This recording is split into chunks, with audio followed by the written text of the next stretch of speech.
எல்லாருக்கும் வணக்கம்.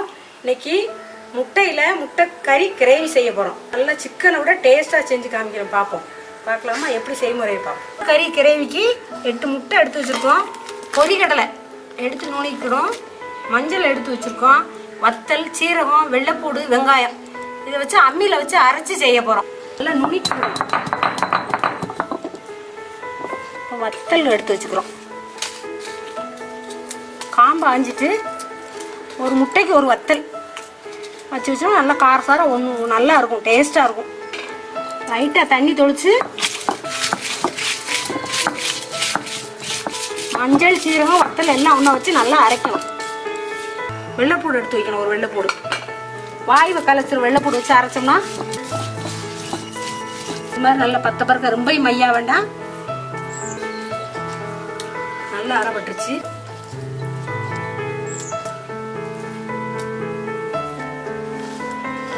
இப்போ வந்து இதை அரைச்சிட்டோம். வெங்காயத்தை தட்டணும். ஒன்றா தட்டி பத்த பிறகு தட்டி இதோட சேர்த்துக்கிறோம்.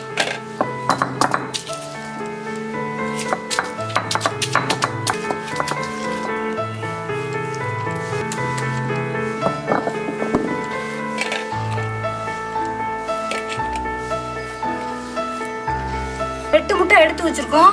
இப்போ 200 பொரிகள்லையே மிக்சியில் போட்டு அடிச்சு வச்சிருக்கோம். பவுடரை அடிச்சு வச்சிருக்கோம். மசாலா அரைச்சி வச்சிருக்கோம். இதை இந்த பொரிகடலை மாவோடு போடுறோம். தூள் உப்பு,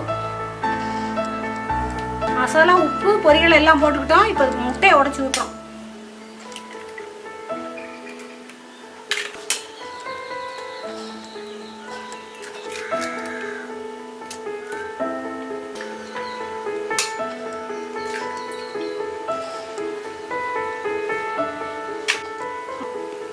கிண்டுறோம். எல்லாம் சேர்றாப்புல கிண்டணும்.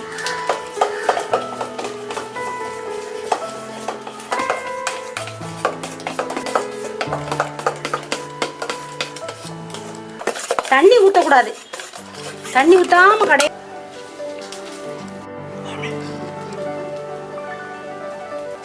அடுப்பு பற்ற வச்சாச்சு.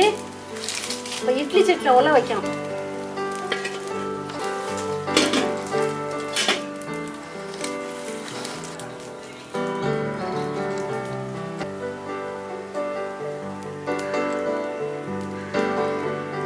இட்லி சட்டில் உள்ள காஞ்சிருச்சு. இப்போ வந்து இதை இட்லி தட்டில் இந்த மசாலா எல்லாம் கரைச்சி முட்டை எல்லாம் கரைச்சி வச்சுருக்கோம்.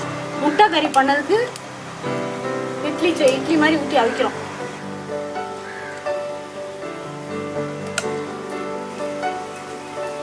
வந்து உள்ள தூக்கி இட்லி அவிக்கிற மாதிரி அவிக்கிறோம்.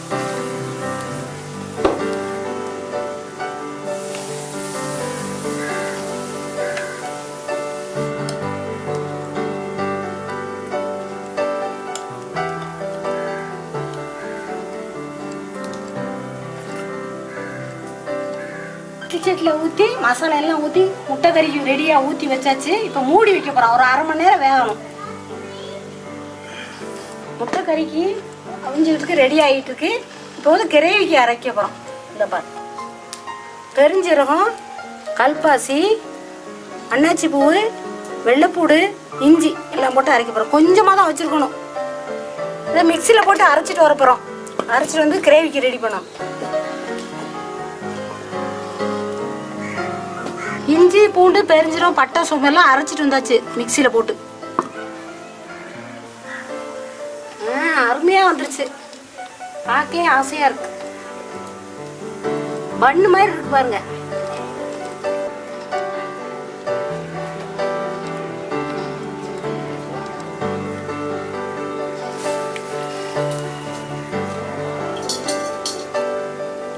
சூடாது, ஆவி அடிக்காதுங்க.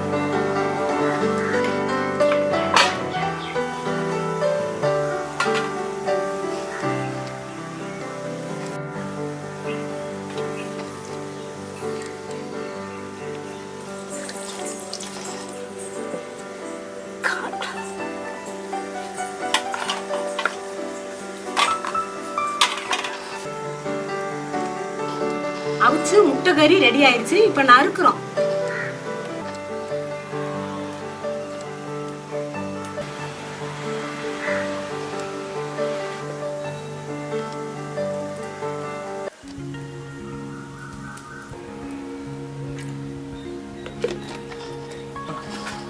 எண்ணெய் காஞ்சிருச்சு, கடுகு போடும்.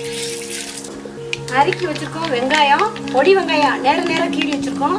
தக்காளி பொடி பொடியா குட்டி குட்டியா நறுக்கி வச்சிருக்கோம். ஒன்னா போட்டு கிரேவிக்கு வதக்குவோம்.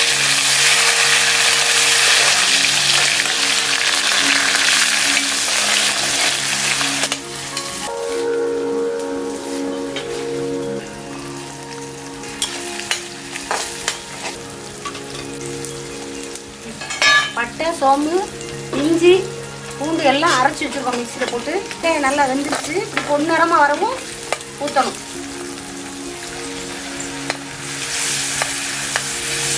Garam masala powder, chicken powder,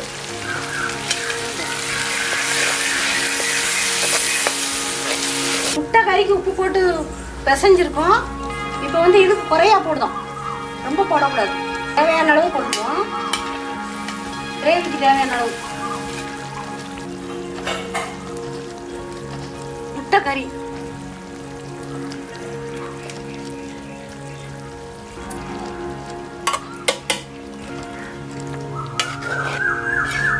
chicken கூட தோத்து போயிருப்பாருங்க, அவ்வளோ அருமையா இருக்கு பாருங்க. இது வந்து சப்பாத்திக்கு, பூரிக்கு, தோசைக்கு, இட்லி, தோசை எல்லாமே வச்சு சாப்பிட்டுக்கலாம். பிள்ளைய நல்லா விரும்பி சாப்பிடுவாங்க. எதிர்ப்பு சத்து இருக்கும். இது வந்து மிளகு சீரகம் நல்லா அம்மியில் வச்சு நுணுக்கி வச்சிருக்கேன். பெப்பர் சேர்த்துக்கலாம் கொஞ்சம், தேவையான அளவு. கொத்தமல்லி தழை கொஞ்சம் போட்டுக்கலாம்.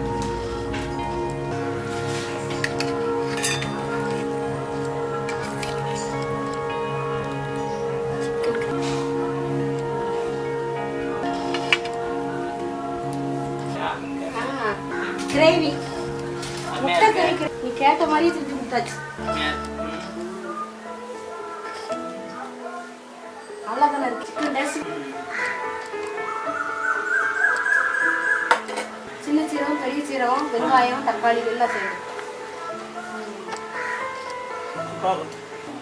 இது பிள்ளையெல்லாம் முள்ளு இருக்கு முழுங்கிடும் அப்படின்லாம் நினைக்க வேண்டாம். அப்படியே பிசைஞ்சு சாப்பிடலாம். சின்ன குழந்தை நீங்களும் வீட்டில் இதை செஞ்சு பாருங்க.